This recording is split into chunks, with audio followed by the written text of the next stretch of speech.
నిమిషం మన మధ్యలో ఎంతో మంది లోకాన్ని ముగించుకొని వెళ్ళిపోయి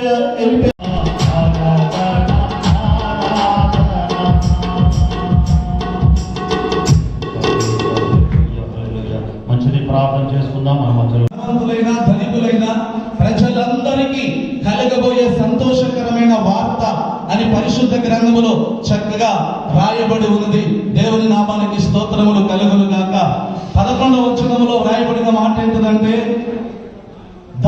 చేసుకుందాం. హల్లెలూయా హల్లెలూయా హల్లెలూయా హల్లెలూయా హల్లెలూయా హల్లెలూయా. స్తోత్రములు స్తోత్రములు. దేవుడు గొప్ప కార్యము జరిగించువాడు. పరిశుద్ధుడైన దేవుడు ఆశీర్వదించినట్లుగా దేవుని కృప మన ప్రభుత్వం మీద, మన దుపాక నియోజకవర్గం మీద, మనం పరిపాలిస్తున్న నాయకుల మీద దేవుని కార్యము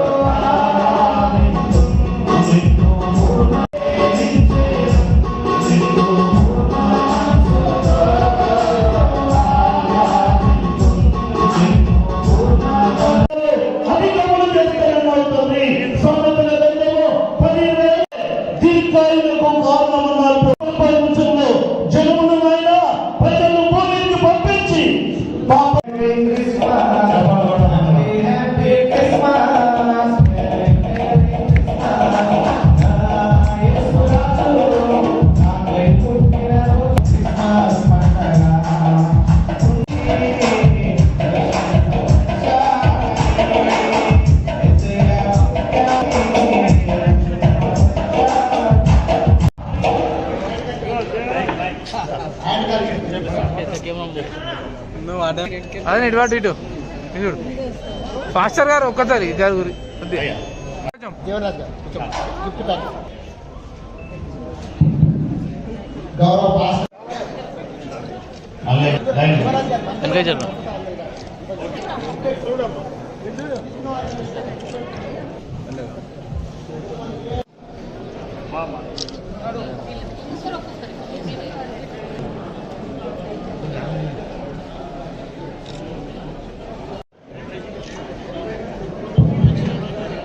మండలి వారిగా సంబంధిత తహసీల్దార్ వీఆర్ఏలు ఆర్ఐ ఎవరున్నా అక్కడికి వచ్చిన వాళ్ళకి అక్కడే ఇస్తే బాగుంటుంది. కొంతమంది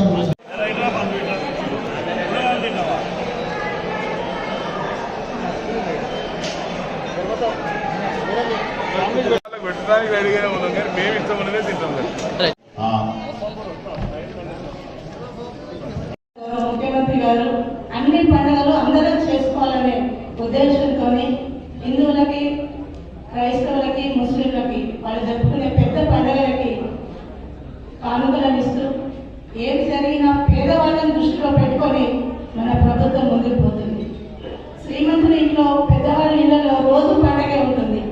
కానీ పేదవాళ్ళకి పండుగ వస్తుందంటే భయం అవుతుంది. ఎలా జరుపుకోవాలి పండుగ ఎట్లా వెళ్ళాలని నిజంగా ఆ పేరింటి పెద్ద కానీ ఆ ఇంట్లో ఉండే దంపతులు కూడా భయపడుతుంటారు. పండుగ వస్తే పిల్లలను తృప్తిగా ఉంచాలి, వాళ్ళు తృప్తిగా ఉండాలి, కడుపు నిండా విందు భోజనం చేయాలని ఆలోచిస్తుంటారు.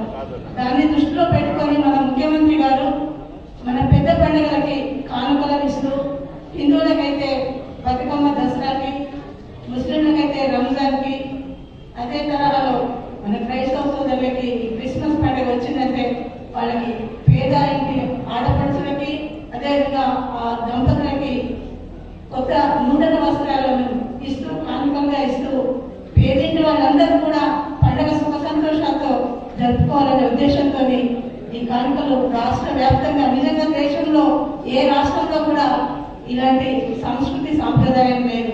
అన్ని పండుగలు అందరం కలిసి జరుపుకుంటాం. ఎందుకంటే చెప్పినట్టు ఎమ్మెల్సీ గారు చెప్పినట్టు ఇక్కడ అందరం ఉన్నాం, హిందువులు ఉన్నాం, ముస్లింలు ఉన్నాం, క్రైస్తవులు ఉన్నాం. అందరి పండుగలని అందరం గౌరవిస్తూ ఒకరికొకరం అర్థం చేసుకుంటూ పండుగలను జరుపుకుంటున్నాం. మన తెలంగాణ రాష్ట్ర ప్రభుత్వం ఏ పథకాన్ని అమలు చేసినా పేదవాళ్ళని దృష్టిలో పెట్టుకొని అందరికి బాగుంటేనే మన రాష్ట్రం బాగుంటుంది. ఉద్యమించి ఏర్పరచుకున్న ఈ రాష్ట్రం ఈరోజు బంగారు తెలంగాణ అంటే రాష్ట్రంలో ఉన్న ప్రతి ఒక్క పేదవాడు పైకి వస్తేనే మన బంగారు తెలంగాణ ఆవిర్భవిస్తుంది. ప్రతి ఒక్కరు కూడా కష్టపడి పని చేయాలి, ఒకరినొకరు ప్రేమ దయతో చూసుకోవాలి. మన నోట్లేని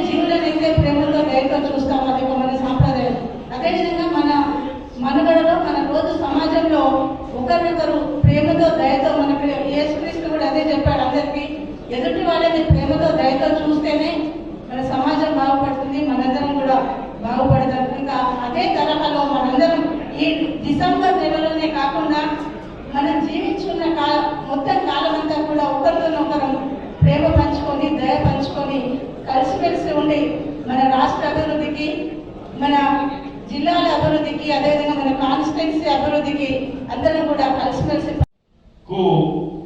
రాష్ట్ర ప్రభుత్వం దేశంలో 28 రాష్ట్రాలు, మున్పు 29 ఉంటే ఒక రాష్ట్రం తక్కువ 28 అయింది. 28 రాష్ట్రాల్లో లేనటువంటి పండుగ అఫీషియల్ గా జరుపుకునే రాష్ట్రం ఏదైనా ఉన్నదంటే అది తెలంగాణ రాష్ట్రం ఉన్నది. ఎవరైనా నాయకులు ఉన్నదంటే కేసీఆర్ గారు. నిన్న మనం చూసినాం లాల్ బహదూర్ స్టేడియంలో ఎంత చక్కగా కోట్ల రూపాయలు ఖర్చు పెట్టి క్రైస్తవ సోదరులకు, అక్కడ హిందూ సోదరులు ఉన్నారు, ముస్లిం సోదరులు ఉన్నారు, క్రైస్తవ సోదరులు ఉన్నారు. ఆ పండుగలను మనం అందరం కలిసి చేసుకున్నాము అనేటువంటి విషయం ఇవాళ కేసీఆర్ కూడా చెప్పి, ఇవాళ ఏ దేశంలో ప్రశాంతంగా ఉన్నారు క్రైస్తవులనంటే, ఏ రాష్ట్రంలో అంటే అది ఓన్లీ వన్ తెలంగాణ రాష్ట్రంలో ఉన్నారు. వాళ్ళు చెప్పిండు, క్రైస్తవ ఫాదర్ ఒక పాస్టర్ చెప్పిండు, ఒక బిషప్ చెప్పిండు, వేరే రాష్ట్రాల్లో మా మీద దాడులు జరుగుతారా అని చెప్పి. అది ఎందుకు జరుగుతున్నాయి అవి గమనించాలి. మనం సెక్యులర్ భావాలు కలిగినటువంటి నాయకుడు ఎవరైతే ఉన్నాడో, సెక్యులర్ భావాలు కలిగినటువంటి పార్టీ ఏదైతే ఉన్నదో, ఆ పార్టీలను కానీ, ఆ వ్యక్తులను కానీ, ఆ శక్తులను కానీ మనం అధికారం తీసుకొస్తే మనం అందరం క్షేమంగా ఉంటాం. ఇక్కడ మున్సిపల్ చైర్మన్ గారు ఉన్నారు, గ్రామంలో సర్పంచ్ గారు ఉన్నారు. వాళ్ళు ప్రశాంతంగా ఉండి ప్రజలు నా వాళ్ళు, వాళ్ళు హిందువులు కానీ, ముస్లింలు కానీ, క్రైస్తవులు కానీ అందరు నా వాళ్ళు అని అనుకున్నాడు. ఈ దేశం కానీ, రాష్ట్రం కానీ, గ్రామం కానీ ప్రశాంతతగా ఉంటుంది అని మనం చేస్తాము. అందుకోసం దయచేసి బాగా ఆలోచించాలి. క్రిస్మస్ వస్తే మనం అందరం కేక్ కట్ చేసుకొని నోట్ చేసుకొని ఆ తీపిని సంతోషంగా భావిస్తా ఉంటాం. ఇలా నేను చిన్నప్పుడు మన పతంగుల పండుగ వచ్చిందంటే ఇలా 14th వస్తుంది కదా, జనవరి 14th శుక్రవారం సంక్రాంతి వస్తుంది. పతంగులు అది హిందువుల పండుగలు అనుకుంటారా? క్రైస్తవులు కానీ, ముస్లింలు కానీ, హిందువులు కానీ అందరూ కలిసి పతంగులు లడాయించి వారి పతంగు వీరి కాలు చేస్తాడు, వీరి పతంగు వాడి కాలు చేస్తాడు. పటాకులు కాల్స్తాం. ఎవరే పటాకులు? అవి హిందువులే పటాకులు కాల్స్తున్నారు. అవి హిందువులు లేవు, ముస్లిం లేవు, అందరు సావు కాడాలే, సన్నాయి కాడాలి, పటాకులు కాల్స్తూనే ఉంటుంది. కాబట్టి ఈ పండుగలు ఈ మత